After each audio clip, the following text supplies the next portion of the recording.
एकादश स्कंद पंचविंश अध्याय श्री भगवान वाच कहती प्रभु नारायण उद्धव सावधाने शुण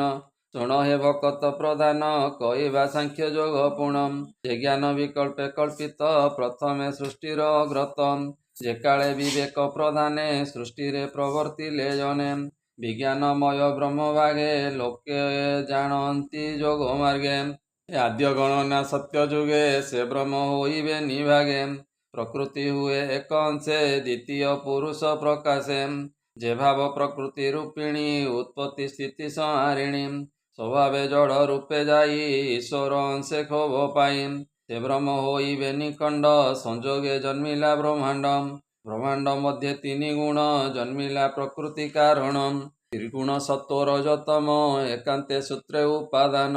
से सूत्र त्रिगुणे जड़ित तहु पूजिला महतम महत त्रिगुणे विहार तेणु जन्मिला अहंकार से पूर्ण हुए तीन अंश सात्विक राजस तामस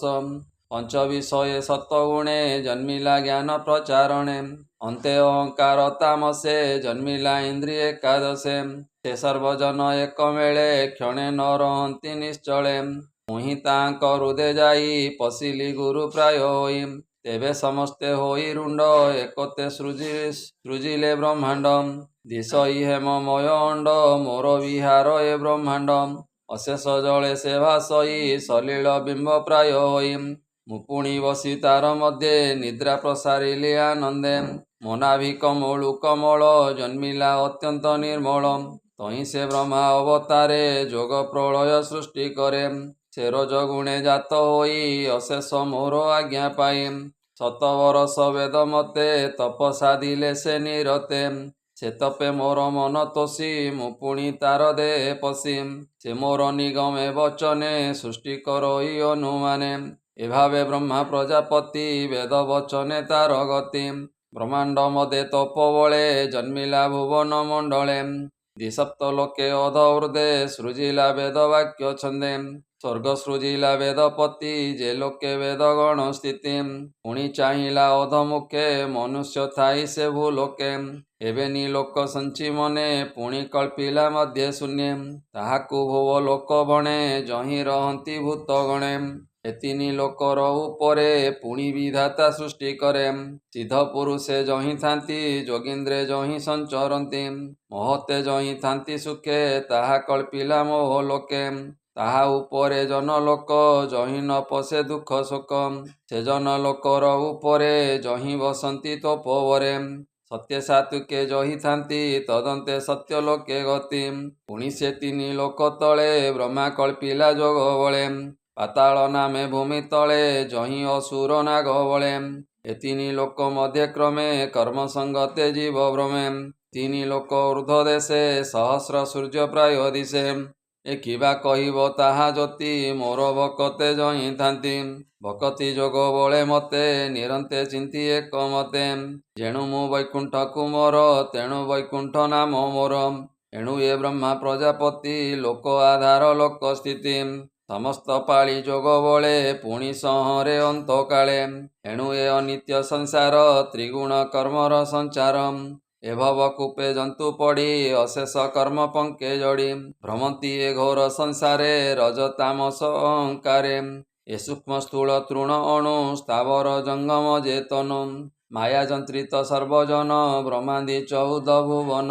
एणु ईश्वर ए भुवने सर्वत्र बसई समाने त्रिप्रलय नित्य करे माया संसारे से विहरे एणु ए अनित्य संसार सत्य स्वरूप मु ईश्वर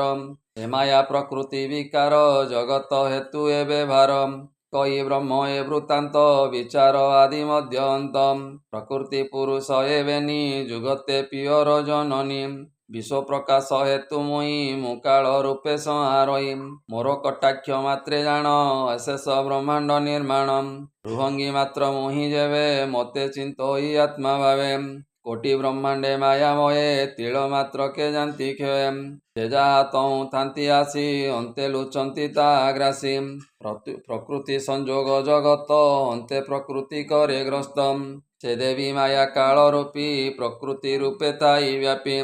एणु सकल सृष्टि तरे अंतरे ब्रह्मांड संचरे କାଳ ପୁରୁଷ ତାର ସଙ୍ଗେ ପ୍ରବେଶ କରି ଜୀବ ଅଙ୍ଗେ ଏ ଜୀବ ପଶେ ମୋର ତହିଁ ମୁହିଁ କେବଳ ମାତ୍ର ଥାଇ ମୁହିଁ ସକଳ ଭାବେ ସାକ୍ଷୀ ମୋ ବିନା ଅନ୍ୟ ନାହିଁ ଲକ୍ଷ୍ମୀ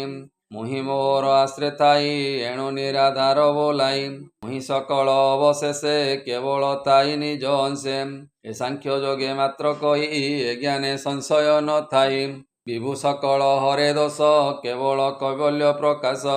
ଏଭାବେ ନିରତେ ଯେ ମିଶେ ଅଜ୍ଞାନ ହରେ ଜ୍ଞାନ ଦିଶେ ଧବ କଏ ହୃଷିକେଶ ଶ୍ରୀ ଭାଗବତ ଏକାଦଶ ସୁଜନେ ଚିନ୍ତ ଏକ ମନେ ତୁମ୍ଭର ଚିତ୍ତ ତତ୍ତ୍ୱ ଜ୍ଞାନେ ନିଶ୍ଚୟ ହୋଇବ ପ୍ରବେଶ କହି ଜଗନ୍ନାଥ ଦାସ ଶ୍ରୀମଦ୍ଭାଗବତେ ମହାପୁରାଣେ ପାରମହଂସ୍ୟାं ସହିତାं वयासिक्याम् एकादश स्कंदे ब्रह्मा सृष्टि सृजन नाम पंचविंशोऽध्याय बोलानंदे कवार हरि हरि बोलम।